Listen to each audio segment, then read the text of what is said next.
হাদিসে জিবরিলের মধ্যে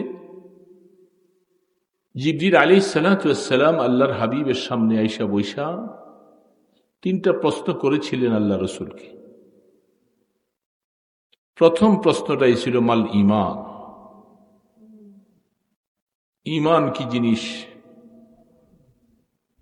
আল্লাহ রসুলকে ঈমান সম্পর্কে প্রশ্ন করছেন, রসুল জানেন না এই জন্য, রসুল এটা জানেন না এই জন্য প্রশ্ন করেছেন। আপনাদের কি ধারণা? কথা বুঝে না। রসুল কি এটা জানেন না এই জন্য প্রশ্ন করেছেন জিবরিল? আনেওয়ালা উম্মতকে শিখাবার জন্য, বুঝাবার জন্য জিবরিল আলাইহিস সালাম প্রশ্ন করে এটার উত্তর আল্লাহ রসুলের মাধ্যমে দিয়ে গেছেন, যা কিয়ামত পর্যন্ত আনেওয়ালা উম্মতে মুসলিমার জন্য জরুরি। মাল ঈমান। 2 নম্বর প্রশ্ন করেছিলেন মাল ইসলাম। 3 নম্বর প্রশ্ন করেছিলেন মাল ইহসান। কয়টা প্রশ্ন করেছেন ভাই বলেন তো? প্রথম প্রশ্নটা কি সম্পর্কে? ঈমান সম্পর্কে। দ্বিতীয় নম্বর প্রশ্নটা বলেন না কি সম্পর্কে? ইসলাম সম্পর্কে। 3 নম্বর প্রশ্নটা করেছেন ইহসান সম্পর্কে। এগুলি অনেক লম্বা আলোচনার বিষয়, সেদিকে যাওয়া যাবে না, আমি শুধু সূত্রটা বলছি, কিছু দুই একটা কথা বলবো এই জন্য। তাহলে ঈমান সম্পর্কে জিবরিল আলাইহিস সালাম প্রথম প্রশ্ন করেছেন। কতগুলি জিনিস আছে এটা ঈমান। ঈমান কলবিশাই, কলবের মধ্যে জায়গা দিতে হয় ঈমানের। ঈমানের জায়গাটা কোথায় বাবা বলেন তো? ঈমানের জায়গা হলো কলব, সেখান থেকে ঈমানের উৎপত্তি শুরু হয়। ব্যাখ্যা যাওয়া যাবে না। 2 নম্বরে বলছেন ইসলাম। ঈমান সম্পর্কে যে প্রশ্নটা রসুলকে জিবরিল আলাইহিস সালাম করেছিলেন, সেগুলাকে ইলমে আকায়েদ বলা হয়। আকীদাগত ব্যাপার, মুসলমানদের কি বিশ্বাস রাখা লাগবে, দিলের মধ্যে মুসলমান কি জিনিসগুলি জায়গা দিবে, সে আকীদাগত জিনিসগুলি সম্পর্কে আল্লাহ রসুল সংক্ষেপে বুঝাই দিয়েছেন। আমানতু বিল্লাহ ওয়া মালাইকাতিহি ওয়া কুতুবিহি ওয়া রুসুলিহি। কলেমাটা মুখস্থ আছে? উজানি এলাকার মানুষ থাকারই তো কথা। আমানতু বিল্লাহ ওয়া মালাইকাতিহি ওয়া কুতুবিহি ওয়া রুসুলিহি واليوم الآخر والقدر خيره وشره من الله تعالى والبعث بعد الموت। এই 6টা কলেমাকে পরিপূর্ণ দিলের থেকে অন্তরের মধ্যে জায়গা দেওয়া, বিশ্বাস করা, এটাকে ইলমে আকায়েদ বলে। কি বলে বাবা বলেন? ইলমে আকায়েদ, আকীদার বিষয়, যেগুলির একটা না থাকলে সে মোমেন হতে পারবে। এতক্ষণ অনেক আওয়াজ দিয়েছেন, আমি শুনছি আমাদের ফজল হিসাবের সাথে, কিন্তু অনেক বড় বড় আওয়াজ দিয়েছেন। এখন আমরা দূরের থেকে আসছি দেখে আমাদের সাথে উনসিয়ত কম, মহব্বত কম, এই জন্য আওয়াজও কম।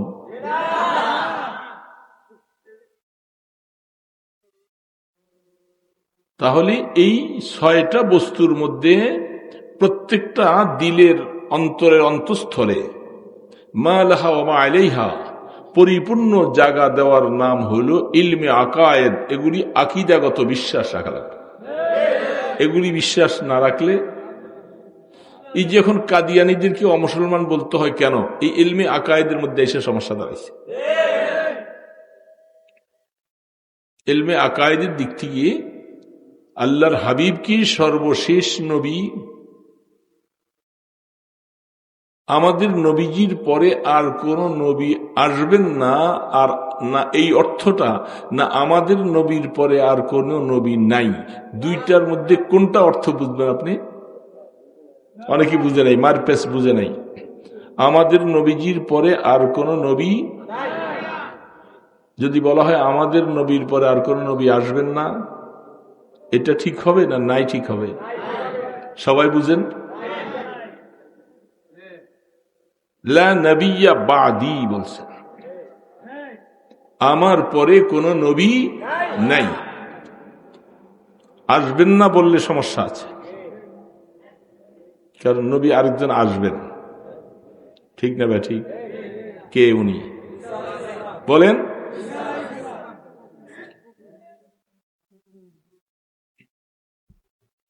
আরেকজন নবী আসবেন, বলে না কেন? আসবেন কি আসবেন না? উনি কে? হযরতে ঈসা আল্লাহ নবী। তাহলে যদি আমাদের পরে আর কোন নবী আসবেন না বলেন, কথাটা সহি হবে না। এটা আল্লাহ রাব্বুল আলামিনের কথার সাথে রাসূলের হাদিসের সাথে সংঘর্ষ হয়ে যাবে। আল্লাহ পাক বলতেছেন, আমি আমার পয়গম্বর ঈসাকে আমি মৃত্যু দিব, ও রাফিউকা ইলাই, এবং তাকে আমি আমার আসমানে উঠাই নিয়েছি সসম্মানে। জিন্দানা মৃত্যু বলেন, জিন্দানা মৃত্যু? ঈসা আলাইহিস সালাম চতুর্থ আসমানে, সেখানে জিন্দা অবস্থায় আছেন, কিন্তু তিনি আবার আসবেন। আসার উপরে আপনাদের বিশ্বাস আছে? সকলের?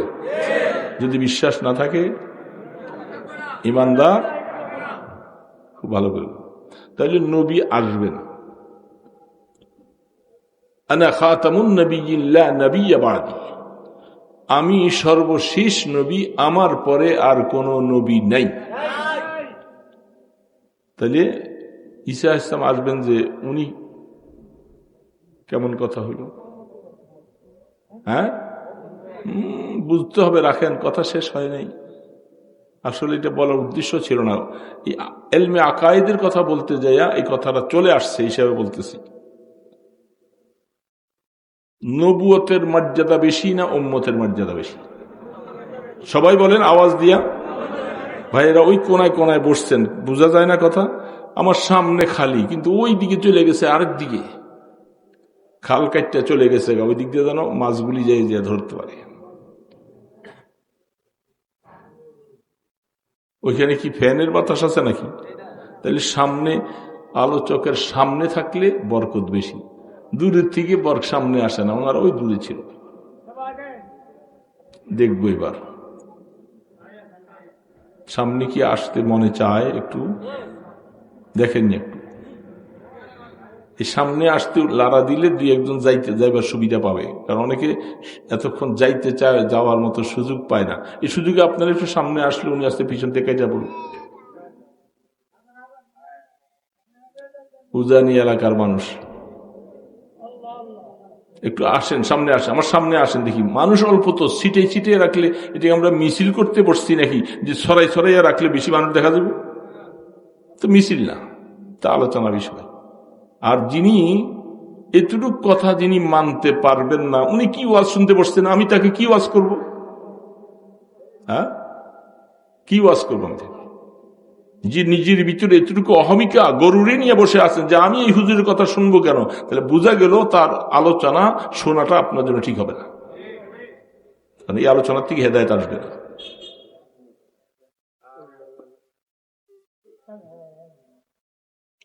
আগে তো নিজের অবস্থা কি মিটাইতে হবে। মিটা দো আপনা হস্তি কো अगर कुछ मर्तबा चाहो कि दाना खाक में मिलकर गुले गुलजार बनती है।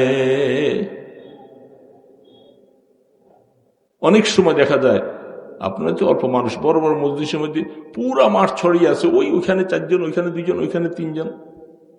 এটা মসজিদের আদব নয়, এটা গানের আসন নয়, যা কোরআন এবং হাদিসের মজলিস, যেখানে ফেরেশতাদের বেষ্টনী দেওয়া থাকে, রহমত আর সাকিনা নাজিল হয়, সেখানে বসার একটা আদব আছে, আছে না নাই? ক্লাসের ছাত্র একজন ওইখানে, আরেকজন ওইখানে, আরেকজন ওইখানে, এর কি ছাত্র? ওস্তাদ তাদের কি পড়াবে? এই জন্য এই ওয়াজ মাহফিলগুলি, এগুলি সবকের মতো, ক্লাসের মতো। কারণ আপনারা এখন তো হাদিসের দরসে বসে বসে পড়ার মতো সেই সময় নাই, সেই বয়সও নাই। এই জন্য এই মৌসুম আসলে ওলামায়ে কেরামদেরকে ডেকে তাদেরকে কিছু কোরআন হাদিস পড়ানো হয়, এই হিসাবে তারা ছাত্র হয়ে যায়। সেই ছাত্র হয়ে গেলে ওস্তাদ থেকে ছাত্রের মাকাম বেশি। তালেবুল ইলম কি ব্যাপার, ঠিক না ব্যাঠি? আমি তালেবুল ইলম হয়ে থাকতে ভালোবাসি। দারুল দেওবন্দের সাইদ আহমদ পালনপুরি রহমতুল্লাহ আলাইহি তিনি বলছেন যে আমি প্রত্যেকটা দিন সব তালেবুল ইলমের সাথে সবসময় আল্লাহর কাছে বলি যে আল্লাহ তুমি আমাকে মওত পর্যন্ত তালেবুল ইলম হিসাবে কবুল করো। এত বড় মানুষ তালেবুল ইলম হিসাবে রাস্তা সুবিধা অনেক।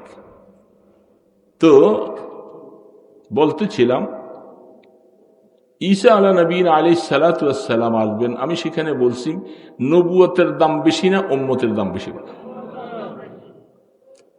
চুপচাপ করে থাকলে তো জবাব হবে না। বলেন নবুয়তের দাম বেশি না উম্মতের দাম বেশি? নবুয়তের দাম বেশি না উম্মতের? এখন তো পেছলা এখানে অনেকটা একটা গরমিল খাচ্ছে। আমি বুঝতেছি যেটা ভিতরের মধ্যে লালন করতেছিলেন সেটা পরিষ্কার হওয়া দরকার। নবী সিলেক্টেড নয়, ইলেকশনে নয় সিলেক্টেড, কোন নির্বাচনের দ্বারা নবী হয় না, আল্লাহ প্রদত্ত নবুয়ত হয়।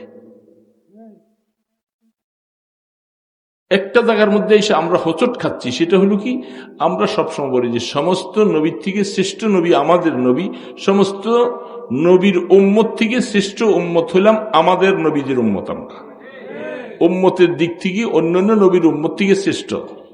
এইখানে ভুল কথাটা আমরা লালন করতেছি, এটা সঠিক নয়। নবীর দাম বেশি উম্মত থেকে, এটা বুঝতে হবে। ঠিকই আশ্চর্য কথা, কেউ কেউ বলতেছে উম্মতের দাম বেশি। এই জন্য কারণ কিছু কিছু বক্তারা আমরা ওয়াজ করতে যাইয়া আমরা অনেক সময় বলছি অমুক নবী বলছে, হ্যাঁ আমি যদি আখির জামানার নবী না হইয়া উম্মত হইতাম, এই হইতাম সেই হইতাম, এগুলি কত সরিহ দলিল লাগবে, শুধু মুখের কথা বললে চলবে না। নবীর দাম বেশি উম্মত থেকে। যেখানে আকীদাগত মাসালা রয়েছে, কোন নবী সম্পর্কে যদি কোনো মানুষ এই আকীদা পোষণ করে নবী গুনাহগার, এই কথা বলার সাথে সাথে ঈমান থেকে বেরিয়ে যাবে, একটা সেকেন্ড দেরি হবে না। নবী গুনাহগার, আপনারা কি বলেন? এই আকীদা হইল ইহুদি নাসারাদের আকীদা। তাদের যুক্তি কি জানেন? সময় কম, রাত বেশি, কথা বললে এগুলি শর্ট করে করে বলাও যায় না, সময় কম। ইহুদি নাসারারা তাদের আকীদা হলো সমস্ত নবীরা গুনাহগার। বলে নাউজুবিল্লাহ।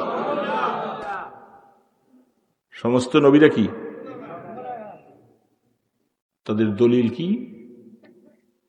বাবা আদম আলাইহিস সালাতু ওয়াস সালাম তিনি জান্নাতের মধ্যে আল্লাহর নিষিদ্ধ গাছের ফল খাইছিলেন। কি বল, খাইছি কি খায় নাই? খায় নাই। এই নিষিদ্ধ গাছের ফল খাওয়ার কারণে আদম আলাইহিস সালাম সম্পর্কে কোরআনে একটা শব্দ বলছেন, ফাআসা আদামু ফাগাওয়া। আদম আলাইহিস সালাম আল্লাহ পাকের হুকুমটা লঙ্ঘন করেছেন। এই জন্য তিনি সাময়িকভাবে তিনি যেন কেমন একটা হতাশা অবস্থার মধ্যে পড়ে গেলেন। তো আদম আলাইহিস সালাম আল্লাহর হুকুম অমান্য করলেন। তো আল্লাহ পাকের হুকুম অমান্য করলে এটাকে গুনাহ বলে। কি বলে? অল্প সময়ের জন্য কথাটা বুঝে নেন। যদি আল্লাহর হুকুমকে যদি কেউ অমান্য করে তাকে কি বলে? আল্লাহর হুকুম পালন করলে কি হয়? সওয়াব হয়। পালন করলে, না মানলে গুনাহ হয়। তো আদম আলাইহিস সালাম তিনি কি মানছিলেন? বুঝে না কেন? মানছেন।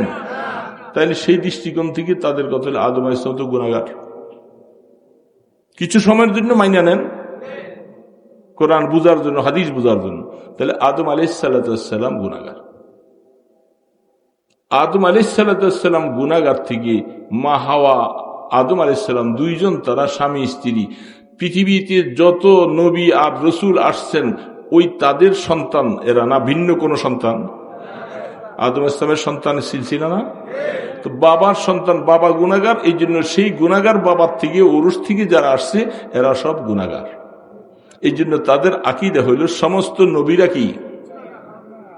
শুধু একজন মানুষ, যেহেতু আদম বাবা গুনাহগার, সেখান থেকে নবীদের আগমন ঘটেছে, এই জন্য সমস্ত নবীরা গুনাহগার। শুধু একজনকে আল্লাহ পাক গুনাহগার ছাড়া বানাইছেন, তিনি হলেন হযরত ঈসা আলাইহিস সালাম। কারণ তিনি কোনো বাবার ঔরস থেকে আসে নাই, তিনি আসছে বাবার ঔরস থেকে, আল্লাহর ঔরস থেকে। বলে নাউজুবিল্লাহ। দেখছেন যুক্তি কোথায়? হযরত ঈসা ইসলামের বাবা আছেন নাকি? চুপ করে থাকে। বাবা আছেন? ঈসা ইসলামের বাবা নাই। তো তারা বলতেছে ঈসা ইসলামের বাবাকে, নাউজুবিল্লাহ, কে? আল্লাহ। এই জন্য আদম গোত্র থেকে আল্লাহ পাক ঈসাকে পাঠায় নাই। এই হলো তাদের যুক্তি। এই আকীদা পোষণকারীওয়ালারা এরা সব খ্রিস্টান, এরা নাসারা। তাহলে সমস্ত নবীদের মর্যাদা সম্পর্কে আল্লাহ পাক বলেছেন আমার নবীরা সকলে মাসুম, বেগুনা। এখন প্রশ্ন হলো, আদম আলাইহিস সালাম যে হুকুমটা যেটা পালন করেন নাই, এই গুনাহ আর সওয়াবের বিষয়টা বলেন তো, এটা কি দুনিয়ায় না আখেরাতে? কি আখেরাতে? আখেরাতে কেউ ভুল করলে সেখানে গুনাহ লেখা হবে? ময়দানে হাসরে গুনাহ করলে গুনাহ লেখা হবে? এটা কোথায়? দুনিয়াতে। সুবহানাল্লাহ বললে সওয়াব হবে এইখানে না, কবরে না হাসরে? হাসরে যে সুবহানাল্লাহ বললে সওয়াব আছে? এক পরিমাণ, এক জাররা পরিমাণ সওয়াব নেই। এখানে বললে সওয়াব আছে, আর আখেরাতে পুরস্কার পাবেন। সেখানে যাইয়া যদি আপনি কোনো গুনার কথা বলেন, সেখানে গুনাহ লেখা হবে না। এই জন্য প্রশ্ন করা হচ্ছে যে, এই নাফরমানেরা, তোরা যে বলছো আদম আলাইহিস সালাম গুনাহ করেছেন, তার ঔরসের সন্তানরা সবাই গুনাহগার, তোমাদের সেই বাইবেলের মধ্যেই কথাগুলি তোমরা লিখে গেছো। এই শব্দটা কি? আমার আদম আলাইহিস সালাম যদি আপাতত মাইনা নেই উনি গুনাহ করছেন, এটা কি জান্নাতে করছেন না দুনিয়া আইসা করছেন? বলেন না, কোথায় করছে? জান্নাতে। তো জান্নাতের ওইটা তো আখেরাত। আখেরাতের মধ্যে সওয়াবও নাই, গুনাহও নাই। আখেরাতে কি নাই? সওয়াবও নাই। তাহলে আমার আদম আলাইহিস সালাম কোনো গুনাহগার না।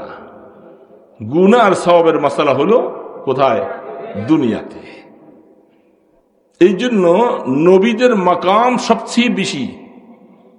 এখন ঈসা আলা নবীনা আলাইহিস সালাতু ওয়াস সালাম, তিনি আসবেন কিয়ামতের আগে। এটা একটা কিয়ামতের আলামত। ঈসা ইসলাম দুনিয়াতে আসবেন, তিনি নবী হিসাবে আসবেন। খবরদার, ভুল আকীদা যদি কারো থাকে এটাকে আজকের থেকে মুছে ফেলবেন। ঈসা আলাইহিস সালাতু ওয়াস সালাম, তার নবুয়ত ক্যান্সেল হবে না। বলেন, নবুয়ত ক্যান্সেল হবে? ওনার নামটা সাথে দিয়া ওনার নবুয়তটা ক্যান্সেল করে দিয়েছেন আল্লাহ। হায় হায়, সিসি কি বলতেছে? ঈসা আলা নবীনা আলাইহিস সালাম, তিনি নবী, কাজ করবেন উম্মতে মুহাম্মাদিয়ার, এই সমস্ত কাজগুলি উনি পরিচালনা করবেন। তার মানে তার নবুয়ত ক্যান্সেল হয়ে গেছে। এই কথা আকীদা পোষণ করলে তো গুনাহ হবে, ঈমান নষ্ট হয়ে যাবে। তিনি আমাদের নবীজির মিশন পরিচালনা করবেন। আমাদের রাসূল সাল্লাল্লাহু আলাইহি ওয়াসাল্লাম যে সমস্ত মিশন রেখে গেছেন, এই মিশনগুলি বাস্তবায়ন করবেন। তাহলে এই মিশন বাস্তবায়ন করার দ্বারা ওনার নবুয়ত কি ক্যান্সেল? বলেন না সবাই, ক্যান্সেল। আর বলবেন কোনদিন নবুয়ত ক্যান্সেল হবে না, তিনি নবী হিসাবে থাকবেন।